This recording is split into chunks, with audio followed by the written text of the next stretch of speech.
wake up today and you hear somebody in your little community saying something you disagree with. Each of you listen to one another. You share your shit. And then if somebody disagrees and somebody agrees, it's going to pull you like these boys had to do basic training. You're going to pull one way to the left and pull one way to the right. Because one thing you can't do is be a squad. Each of you are accountable to the same squad as each soldier is standing here individually as well. Do you people understand that in your brain? If you've seen this and you've seen one person standing up there, what would you say? Well, they're individual. Nobody's accountable. You mean that none of these were accountable as a team effort, as a squad? Is that what y'all are saying in your brains?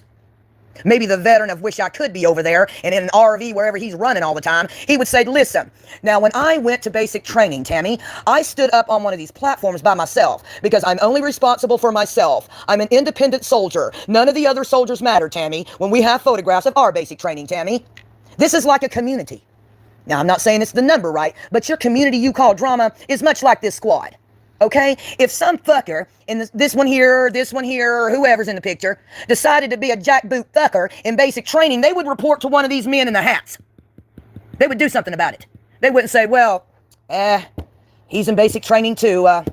I suppose that we'll just let him away with it because I'm an independent soldier. Yes, they're independent soldiers, but they're a unit, like a community. They're a unit that graduated. They're a unit, like your community. So that you too can say, I'm a proud OGDC fucker. But if this soldier said, man, we're in the 6th fucking week, and these 3 people over here, I don't know what I'm going to do. If it got out of hand, you would report to the man in superiority.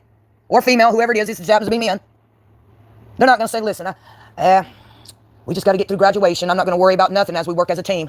Because independently, they do have to do things independently. But they also have to work as a unit like a community.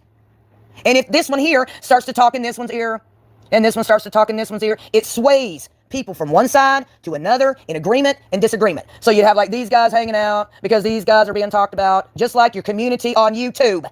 And they'd be like, man, I don't like them. I don't like what they have to say. They don't stand them here by popularity. They stand here as a unit, endorsing the United States Army. You guys stand together as a unit on a community to stand for one another. If you really understand that, this is why I understand military training. And you all say, no, nobody's responsible for nothing that nobody else does. You going to say that about the United States military? The one that's running your country? Are you going to say, well, listen, now what we're going to do is we're going to open up all the Navy, Air Force, Marines, Army, Coast Guard, National Guard, and then some. We're going to say, listen, now, when you guys sign up, what I want you to do is just talk about one another. And I want you to report to these over here like a little child, report to these in the unit like a little child, and then try to graduate. Nobody ain't going to graduate if you do that motherfucking shit. That's what these dudes are here for. These that tell them how to get her done. Tammy Lynn's the voice that's going to tell you how to get her done. You're a community. You're a unit.